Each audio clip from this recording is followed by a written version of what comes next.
Olá, irmãos, a paz do Senhor Jesus seja com todos vocês.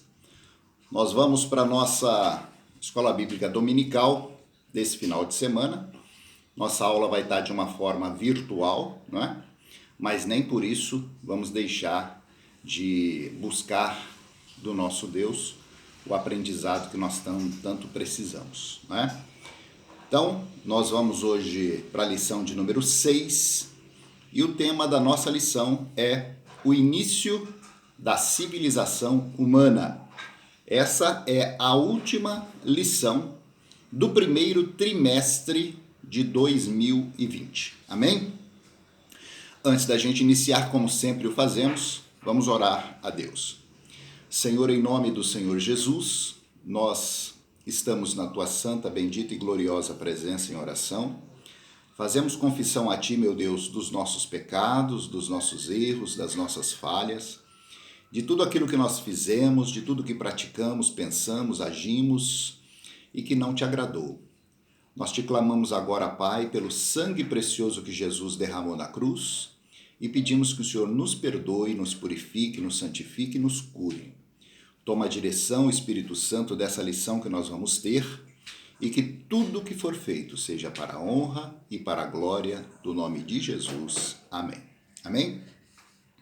Então, lição de número 6, o início da civilização humana. O objetivo geral dessa lição é esclarecer que Deus intervém na civilização humana. Será que Deus intervém na civilização humana, irmãos? Ao longo da história, como nós temos visto, como tem acontecido, e, ultimamente, os acontecimentos que têm aí, se espalhado pelo mundo afora, será que diante de tudo isso nós vemos a intervenção de Deus na civilização humana? Certamente que sim, né? Os objetivos específicos da nossa lição. Abaixo, os objetivos específicos referem-se ao que nós devemos atingir em cada um dos tópicos.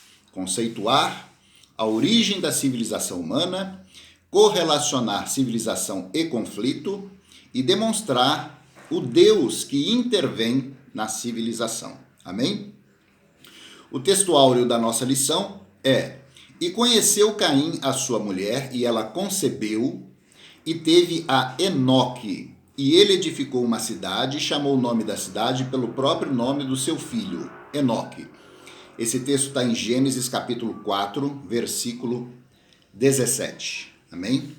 A verdade prática da lição é que uma das missões do ser humano é povoar a terra, é dominar os segredos da criação divina e fundar uma sociedade que venha glorificar o nome de Deus.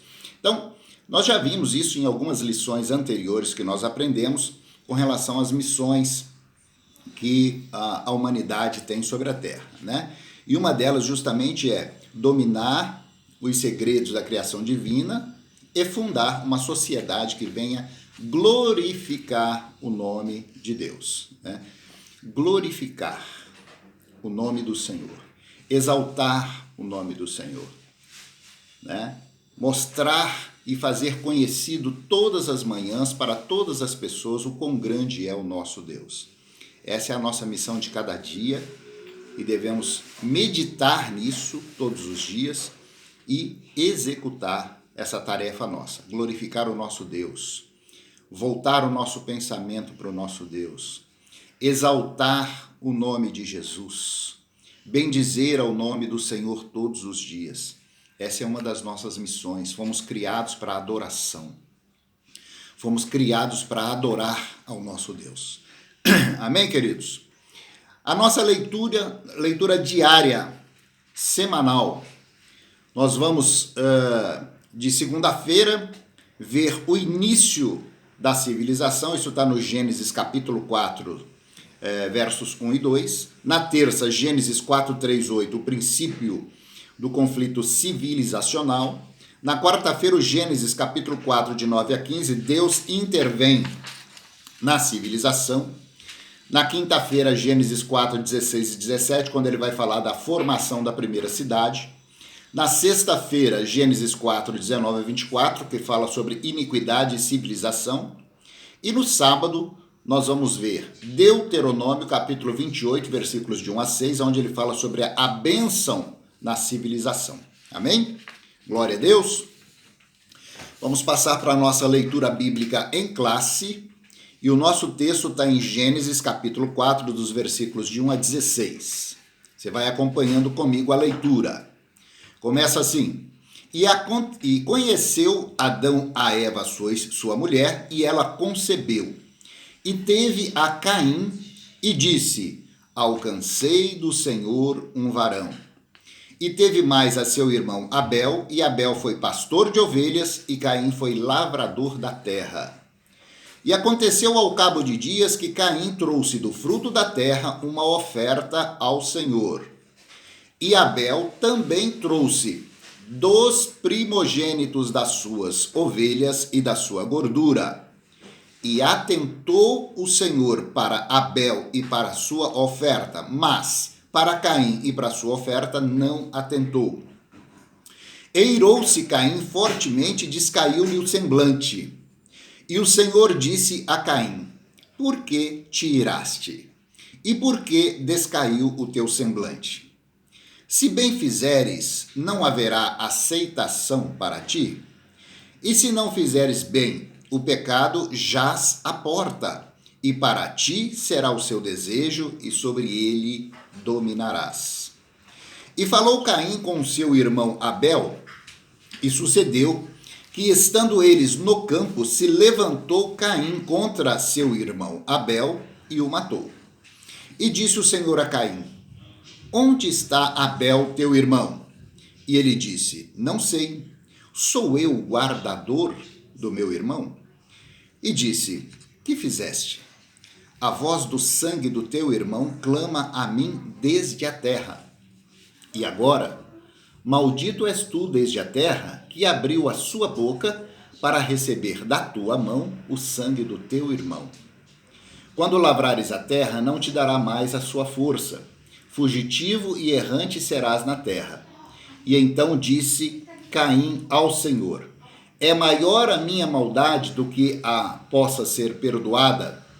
Eis que hoje me lanças da face da terra, e da tua face me esconderei, e serei fugitivo e errante na terra. E será que todo aquele que me achar me matará? O Senhor, porém, disse-lhe: Portanto, qualquer que matar a Caim, 7 vezes será castigado. E pôs o Senhor um sinal em Caim para que não o ferisse qualquer que o achasse. E saiu Caim de diante da face do Senhor e habitou na terra de Nod, da banda do oriente do Éden. Amém?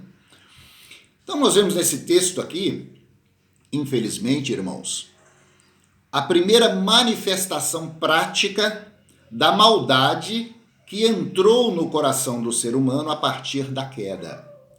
A partir do momento que o homem se distanciou de Deus por conta do pecado. Então nós vemos nesse texto de uma forma explícita, não é? A manifestação prática dessa maldade, da maldade que entrou no coração do homem quando este pecou, quando este saiu da presença do Senhor. E essa maldade prática, basta que você hoje ligue a TV, basta que você saia um pouco às ruas, e infelizmente não precisa nem de ir muito longe para você ver a praticidade dessa maldade, né? Então, infelizmente, o mundo está recheado aí de assaltos, de guerras, de pandemias, de ódio, de brigas, de pessoas, de vizinhos, de pessoas da mesma família. Você liga as emissoras de televisão, é um derramar, né, de coisas desse tipo na sua sala. Enfim, você tem que realmente filtrar para que a sua família não seja contaminada com tanta maldade, com tanto ódio, né? Interagindo entre nós. Não estamos sozinhos no mundo. O ser humano faz parte de uma família que teve origem em Deus. O livro do Gênesis nos diz: E Deus os abençoou, e Deus lhe disse: frutificai e multiplicai-vos, e enchei a terra e sujeitai-a. Isso está em Gênesis 1, 28a. De um casal, Deus planejou a raça humana inteira. A ordem divina para frutificar e multiplicar demandava o desejo de constituir uma civilização humana. Deus ordenou ao ser humano que se espalhasse pelo mundo. Hoje, segundo os dados do Banco Mundial, em 2017, somos aproximadamente 7 bilhões e meio de habitantes no mundo, sendo a China e a Índia os países mais populosos da Terra, com respectivamente 1 bilhão 413 e 1 bilhão e 350 milhões de pessoas, né? Então, isso aí evidentemente originou-se daquela ordem dada por Deus para que o ser humano se multiplicasse e enchesse a terra, né? Mas, na verdade, a intenção de Deus no início não era apenas e tão somente isso, mas sim que o ser humano vivesse em harmonia. Harmonia que nós, infelizmente, não vemos mais no dia a dia da civilização humana por conta de todos os motivos que nós já explicitamos, né? O ponto central da nossa lição de hoje é fundar uma sociedade. A lição mostra que o ponto central é fundar uma sociedade que glorifique a Deus, né? Que é o que o Pai espera do homem, né? O que o Pai espera de nós? Que o nome dele seja exaltado, que seja glorificado. Ele nos deu a vida por herança, ele nos deu a bênção de estarmos vivos, de termos uma família, de termos um casamento abençoado, de termos um lar, de termos filhos, de termos saúde, de termos trabalho, de termos a alegria de viver, né? E o que Deus espera de volta de nós? Que nós o glorifiquemos, né? Você já parou para imaginar o porquê que nós estamos vivendo tudo isso que estamos vivendo atualmente? Sabe? Talvez não, evidentemente, entre nós que somos cristãos e que, né, temos uma igreja, que congregamos, mas o quão distante está a humanidade de Deus nos últimos tempos? Será que Deus sente falta dessa relação do homem para com ele, do ser humano para com ele? Deus nos criou para que nós o adorássemos, para que nós tivéssemos contato com ele diariamente, para que nós expuséssemos diante dele a nossa vida, as nossas dificuldades, para que nós conversássemos com Deus em oração, para que nós o buscássemos e para que nós o glorificássemos. É necessário que nós reconheçamos, né, tudo aquilo que Deus tem feito por cada um de nós.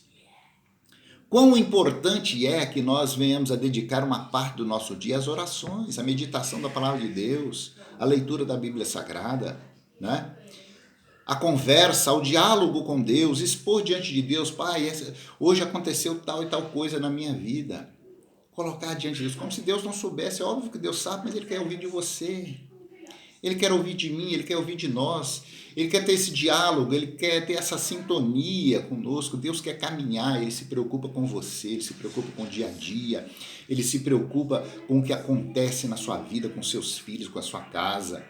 Ele quer saber de você, o que está acontecendo, Ele quer que você abra o seu coração, que você o busque, na certeza de que Ele vai responder a sua oração.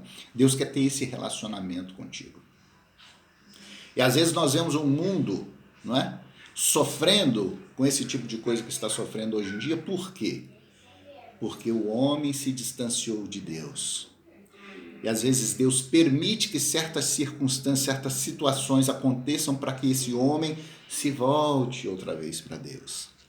A palavra do Senhor diz: buscar-me-eis e me achareis, quando me buscardes de todo o vosso coração. É buscar a Deus, é orar, é meditar, é clamar diante do Senhor, é expor diante de Deus a sua vida, como ela está. Amém? Então, esse é o ponto central. Fundar uma sociedade que glorifique a Deus, que é justamente aquilo que o Pai espera do homem. Amém? Nessa lição nós estudaremos também a origem da civilização humana e, para tanto, nós focaremos o capítulo 4 de Gênesis, pois é justamente aí que encontramos a primeira cidade construída pelo homem. Em seguida, nós veremos por que a civilização é marcada por tantos conflitos, dissoluções e violência. Apesar de tudo, Deus jamais deixou de intervir nos negócios humanos. Além de ser o nosso Criador. Ele é o Senhor de todas as coisas. Concluindo a nossa aula, nós vamos mostrar que somente o Evangelho de Cristo pode redimir a civilização atual. Amém? Glória a Deus. Tópico 1. A origem da civilização humana. Você vai acompanhando comigo a leitura aí. Nesse tópico, nós definiremos a civilização humana e realçaremos o casamento como a base da civilização e mostraremos o trabalho como meio de sua subsistência. A civilização é um projeto de Deus. Então, nesse primeiro tópicozinho, nós vamos definir civilização humana, né? Vamos realçar o casamento como base dessa civilização e vamos mostrar o trabalho como meio da sua subsistência. Subtópico 1. Definindo a civilização. Segundo o dicionário OAI, civilização é o conjunto de aspectos peculiares à vida intelectual, artística, moral e material de uma época e de uma região, de um país ou de uma sociedade. Foi o que Adão e seus descendentes demonstraram logo após a queda. Isso está no Gênesis capítulo 4. Se Adão não tivesse pecado, haveria civilização? Sim, pois nessa hipótese o processo civilizacional seria mais brilhante e proveitoso porque o homem cumpriria plenamente a vontade de Deus quanto ao desenvolvimento do planeta. Então, a civilização é algo que vem de Deus? Sim. Né? Sim, a civilização veio de Deus, é algo planejado por Deus, é algo que Deus deseja e quer. Né? Ela tem por base, no caso aí, o casamento, né? A base da civilização que foi criada na mente de Deus. Né? A base dessa civilização é o casamento, é a família, né? É dali que realmente você toma a célula máter que vai fazer com que toda uma sociedade seja constituída ou construída. Né? E o trabalho nosso do dia a dia é o meio de subsistência dessa civilização. Subtópico 2, o casamento como base da civilização. A civilização teve início quando Adão recebeu Eva como sua esposa, e a partir daí não só a família, mas a nação, o povo e o Estado tornaram-se possíveis. Portanto, sem o casamento, cujo real modelo nós encontramos na Bíblia, a civilização seria impossível. Aliás, até a Igreja de Cristo, apresentada como sociedade perfeita, tem no casamento a sua base espiritual, moral e emocional. Então, você vê a importância do casamento. É dali, daquela célulazinha máter, que vai sair toda a sociedade, toda a civilização humana. Por que será que Satanás ataca tanto o casamento? Né? Por que será que o diabo tenta deturpar a definição de casamento, deturpar a definição de família, tentando inserir, né, na definição de família alguma coisa que não esteja condizendo com aquilo que a palavra de Deus fala a respeito disso. Né? Então, é algo que você realmente pode tirar as suas próprias conclusões. Por que o diabo ataca a família? Porque ela é a célula da onde toda uma sociedade é feita. É a célula da onde Deus tirou ali para poder construir toda a civilização humana. E a missão do diabo é roubar, matar e destruir. Roubar, matar e destruir. Né? Como, obviamente, roubar, matar e destruir talvez a civilização toda de uma vez só seria uma missão bem difícil, então ele tenta destruir a célula máter, que seria a família. Amém, irmãos? Subtópico de número 3. A subsistência da civilização. A Bíblia apresenta o trabalho não como um fim em si mesmo, mas como um meio à subsistência humana. Que o homem tivesse pecado, quer o homem tivesse pecado, quer não poderia escapar do trabalho, pois o próprio Deus é apresentado por Jesus como um exemplo nessa área. Meu pai trabalha até hoje, eu também trabalho. Né? Além disso, Deus criou Adão para governar o mundo, uma atividade que requer atenção e esforço concentrado. Após a queda, o trabalho humano tornou-se um enfado devido à enfermidade do planeta. Então, às vezes, A gente pensa, ou muitas pessoas comentam, né, que o trabalho seria uma forma de, sei lá, castigo colocado por Deus. Absolutamente. O trabalho é uma bênção de Deus. E como tal, ele deve ser encarado. Nós já dissemos aqui em algumas aulas anteriores que o trabalho, muitas das vezes, ele é encarado por algumas pessoas como um peso. Chega segunda-feira de manhã, a pessoa já começa a se maldizer. Vou ter que ir para tal lugar, vou ter que fazer tal coisa, vou ter que ir não sei o quê, não sei o quê, não sei o quê. Pronto. Ali já começa a estragar a semana da pessoa. Agora, quando você traz para sua mente a bênção que é o trabalho e todas as bênçãos que advêm do seu trabalho, né? O alimento que vem para sua mesa através do seu trabalho, as roupas que você pode comprar, os calçados que você pode comprar, as viagens que você pode fazer, a casa que você pode morar e tudo mais, que é o fruto do seu trabalho, aquilo que você colhe através do seu trabalho. Quando você traz isso à sua mente e glorifica a Deus por conta do seu trabalho, quando você exalta a Deus, quando você bendiz ao Senhor, né? O seu trabalho passa a ser uma alegria para você, né? E aqui no subtópico 3, ele diz assim, ó, que a Bíblia apresenta o trabalho não como um fim em si mesmo, mas como um meio à subsistência humana. Então, é mistério, é necessário. Trabalho é necessário para a sua subsistência, não é? A própria palavra de Deus fala, ora, se alguém não quer trabalhar, que não coma.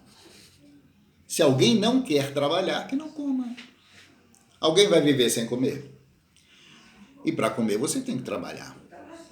E encarar o trabalho como uma bênção, porque é através do seu trabalho que vem o seu alimento, através do seu trabalho que vem as suas conquistas. Amém? Se tiverem dúvidas a respeito do subtópico 1, ou do tópico 1, origem da civilização humana, deixem nos comentários que depois a gente busca responder. Amém? Sintetizando então o tópico 1, a civilização humana é o conjunto de realizações espirituais, morais, sociais, materiais e econômicas da vida humana num determinado lugar. Amém? Essa é a civilização humana. Conjunto de realizações, sejam espirituais, morais, sociais, materiais e econômicas da vida do ser humano num determinado local. Subsídio para os estudos. Quando nós falamos de civilização humana, referimos-nos ao empreendimento humano na história da humanidade. Suas realizações espirituais, culturais, políticas e econômicas.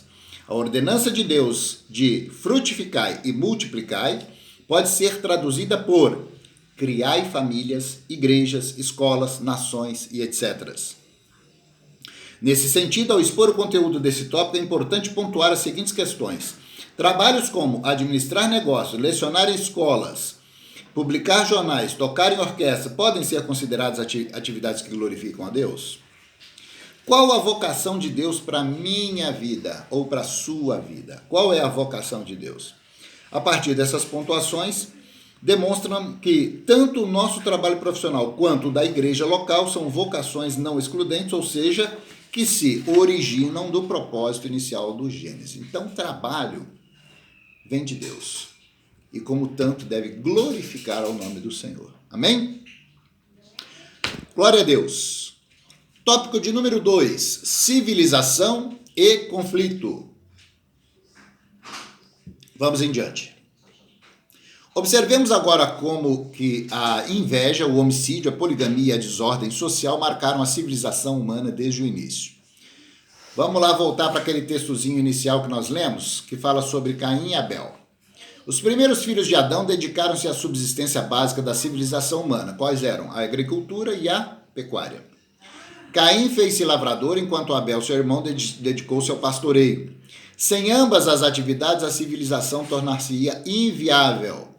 Foi na convergência de ambas as atividades que Caim, o agricultor, movido de inveja maligna, matou Abel, seu irmão, que era pecuarista e temente a Deus.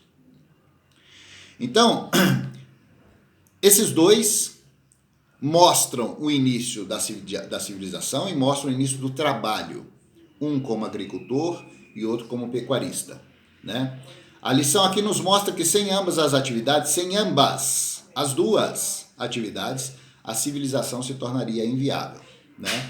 Mas Caim, o agricultor, movido de inveja do seu irmão, veio a matá-lo. Então está aí o primeiro grande pecado, o primeiro grande erro, né? No caso, o grande homicídio, e através do qual gerou toda aquela violência. A cidade de Lameque, Enoque, não confundir com o piedoso ancestral de Noé aqui no caso, né? Foi o nome da primeira cidade fundada na terra, estabelecida por Caim logo após ele haver assassinado Abel. A cidade de Enoque foi marcada pela violência e pela banalidade quanto à vida humana. Tanto é que Lameque, um dos netos de Caim, matou 2 homens por motivos fúteis e em seguida ele celebrou o duplo homicídio como se fosse uma poesia.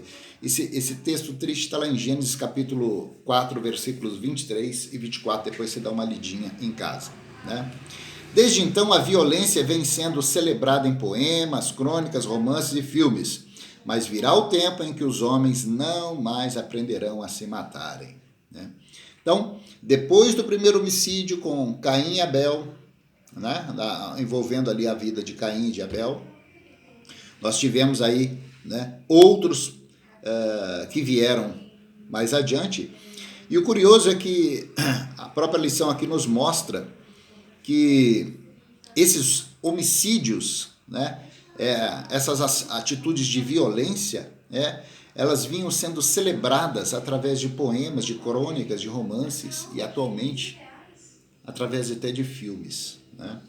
Você vê que hoje em dia é bem natural você ligar a televisão e ver aí filmes com base em violência. Eu aqui na minha família eu costumo sempre, na medida do possível, dizer a cada um deles: olha, eu detesto violência, eu não gosto de violência, não gosto de assistir filmes de violência, não gosto de nada disso. Por quê? Porque isso aí simplesmente está mostrando ou demonstrando alguma coisa que vai contra a vontade do meu Deus. Deus não é um Deus que aprova ou aplaude, né, qualquer tipo de ato de violência. Então, é bom a gente filtrar certas coisas que entram na casa da gente. Amém? Subtópico de número 3, a tecnologia. Paralelamente à iniquidade, a civilização caimita instalada na cidade de Enoque experimentou grande progresso tecnológico, econômico e artístico. Ali havia fabricantes de tenda, criadores de gado, metalúrgicos e músicos.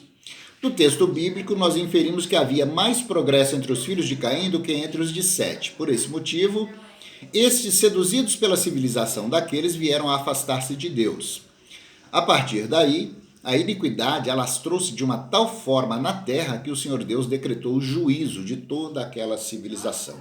Então, acharam-se os tais, porque nós temos produzido melhor, nós temos crescido, nós temos produzido tendas, temos produzido coisas bonitas do ponto de vista artístico, econômico e por aí afora vai. Se afastaram de Deus. Para que nós precisamos de Deus? Né? Há pouco tempo atrás, o cinema americano produziu um filme que chamava-se Titanic, todo mundo assistiu, né? Mas uma das grandes verdades contidas ali era justamente a prepotência e a arrogância do ser humano quando ele estava produzindo alguma coisa e que, através daquilo que ele tinha produzido, ele se achava independente de Deus ou totalmente sem necessidade de Deus. Terminou no que terminou, né? Reza a lenda que os construtores, ou um dos construtores do Titanic, dizia que nem Deus podia afundar aquele navio, né? Você vê a que ponto chega a arrogância. E hoje em dia também, nós vemos que a civilização humana caminha a passos largos em termos de progresso, em termos de conhecimento, e por conta disso já questiona, não é, se ela realmente precisa ou não precisa de Deus. Aí vem um bichinho microscópico, né, chamado um vírus, que é lançado no meio de uma sociedade extremamente avançada, né, e essa sociedade fica mais perdida que barata tonta e não sabe o que fazer. E diante disso, volta-se para quem? Para o Pai das Misericórdias. E ele está lá de braços abertos a esperar. Não é? Glória a Deus, porque Deus nos dá a possibilidade de estarmos sempre nos voltando a Ele. Deus nos dá a possibilidade de estarmos sempre reconhecendo a nossa pequenez diante da grandiosidade do Pai. Deus nos dá sempre essa capacidade de estarmos voltando-nos para Ele quando a nossa própria arrogância e quando a nossa própria prepotência faz com que a gente se afaste do Senhor. Então, diante desses percalços da vida, diante dessas lutas, desses dissabores, desses desafios, diante dos quais a civilização fica completamente perplexa e sem saber o que fazer, há um Deus que está de braços abertos, aguardando apenas e tão somente a ficha do homem cair e dizer, olha, eu sem Deus eu não sou nada. Amém? Então era o que acontecia aqui nessa época aqui, ó, que nós estamos lendo a respeito da civilização e do conflito, né? Então aquela sociedade da época em que eles estavam vivendo passou a experimentar progresso tecnológico, econômico e artístico, né? Tendo ali no meio deles fabricantes de tendas, criadores de gados, metalúrgicos, músicos, etc, etc, e se acharam os reis da cocada preta, não é? E se afastaram de Deus.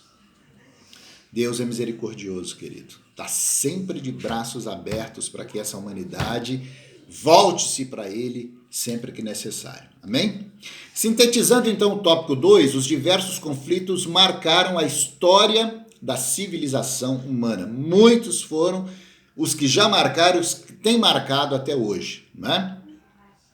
Subsídio para os estudos. A importância de Caim foi exaurida e a linhagem de sua posteridade rebelde é incompletamente apresentada de forma genealógica abreviada. A esposa de Caim foi implicitamente uma irmã sua que partiu com ele para o exílio. Caim começou a construir uma habitação fortalecida, uma cidade, e a chamou de Enoque, o nome do seu primeiro filho. A procura de Caim e seus filhos por segurança estava simbolizada pela construção de muros pesados, a procriação de muitos filhos com esposas múltiplas e o poder da perícia profissional do armamento e do ódio. Sintetizando então, irmãos, o tópico de número 3, em Cristo, Deus continua a intervir na história humana. Amém? Concluindo, a única esperança para a civilização humana é o Evangelho de Cristo. Por essa razão, nós proclamemos a palavra de Deus a tempo e fora do tempo para que não venhamos a ser destruídos. O significado do versículo 23 é: matei um homem meramente por me ferir e um jovem só por me golpear e me ferir. Nós vemos que, infelizmente, há batalhas nesse tipo aí pelas periferias das grandes cidades, né? E o ódio no coração dos homens faz com que esse tenha prazer, né? E alegria quando ele comete uma atrocidade contra um semelhante. Muito bem, vamos caminhar. Tópico 3, o Deus que intervém na civilização. Glória a Deus que Deus intervém na civilização. Criador e Senhor de todas as coisas, Deus tem direito de intervir tanto na biografia de cada um de nós, quanto na vida das nações e da própria civilização. Veremos finalmente que o Senhor Jesus é a única esperança à civilização humana. Aleluia por isso. 1. A intervenção na biografia de cada homem. Deus interveio diretamente, por exemplo, na biografia de Adão, de Caim e de Enoque, e ele assim o faz, não apenas para disciplinar e punir, como também para recompensar os seus servos. Indiretamente, o Todo-Poderoso intervém através das autoridades por ele constituídas. Isso está em Gênesis capítulo 9, 6 e Romanos capítulo 3, 1, 4. Deus não se limitou a criar o universo e nem nos abandonou após nos haver formado. Ele continua a observar atenta, justa e amorosamente todas as coisas, e sempre que necessário ele intervém. Se o Senhor não agisse assim, a civilização humana como a conhecemos hoje talvez já não existisse mais. Com certeza, né? Então, louvado seja o nome do Senhor, porque Deus sempre interveio, ele intervém hoje e sempre que houver necessidade ele haverá de intervir também, né? Muitas das vezes diretamente ou através de autoridades que ele constituiu sobre a terra. Então, agora mesmo, nós estamos passando por essas atrocidades todas, por essas dificuldades todas. Deus tem levantado pessoas para intervir, para poder cuidar do ser humano. Amém? E homens e mulheres de Deus que têm chamado a atenção da igreja para se voltarem à oração. 2. A intervenção na história da civilização. No período da história sagrada, abrangendo o Antigo e o Novo Testamento, Deus interveio diretamente na civilização por ocasião do dilúvio e da Torre de Babel. E desde então o Senhor vem intervindo na história por intermédio dos reinos e impérios, a fim de impor a sua vontade soberana aos rebeldes e apóstatas. Vê-se, pois, que a intervenção divina na civilização jamais foi interrompida.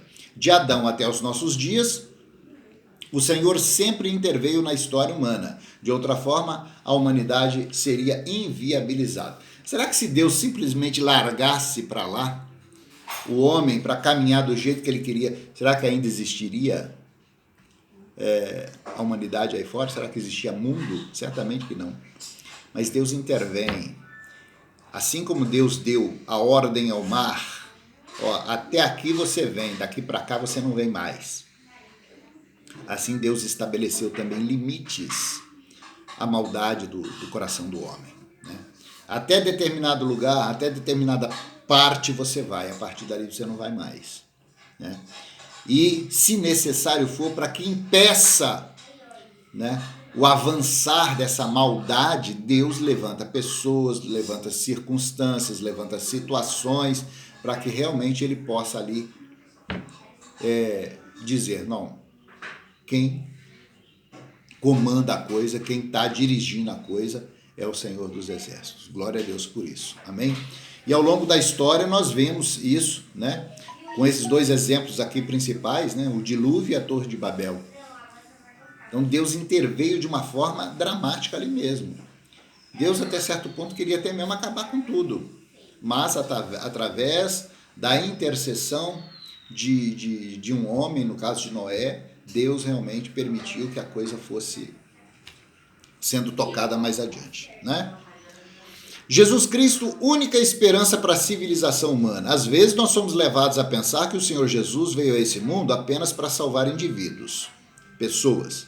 Todavia, o amor de Deus não se limita às biografias, porque ele, amando o mundo de tal maneira, enviou o seu unigênito para salvar a todos, inclusive a civilização e a história como um todo. Na grande comissão, nós somos instados a evangelizar até os confins da terra, porque o evangelho de Cristo redime tanto pessoas como povos e civilizações inteiras. Chegará o dia em que toda a terra vai se encher do conhecimento do Senhor. Eu creio, irmãos. Eu creio que vai chegar esse glorioso dia. Mas para que esse dia seja alcançado, é necessário que nós, corpo de Cristo, igreja do Senhor Jesus, venhamos a assumir, sabe, esse chamado que nós temos de evangelizar. Portanto, queridos, Jesus nos constrange a sermos luz do mundo e sal da terra. É tempo de você fazer isso. É tempo de você realmente levar esse conhecimento, tanto aos da sua casa, da sua família, da sua parentela, quanto ao seu bairro, ao seu trabalho, à sua vizinhança. Amém? Em nome de Jesus. E para refletir, nós temos aquele joguinho de perguntas e respostas que você vai ler aqui no final da página 9 e no finalzinho da página 10. Vamos orar? Senhor Deus, obrigado por essa lição, obrigado por tudo, Senhor, por aquilo que o Senhor nos ensinou hoje. Nós queremos consagrar a nossa vida, a nossa família, a nossa casa, o nosso trabalho, a nossa mente, os nossos olhos, os nossos lábios, a nossa língua, ao Senhor, para que tudo aquilo que houver em nós seja para a honra, para a glória do nome de Jesus. Amém? Erga suas mãos, que a graça de nosso Senhor Jesus Cristo, o grande amor de Deus o Pai e as ricas consolações do Santo Espírito da promessa sejam hoje e para sempre sobre a sua vida, sobre a sua família. Eu te abençoo, em nome do Pai, do Filho e do Santo Espírito de Deus. Amém. Continue em oração, queridos, e em breve, em nome de Jesus, a nossa Escola Bíblica Dominical retorna presencialmente aos domingos pela manhã. Amém? Continue em oração, Deus te abençoe. Fique na paz.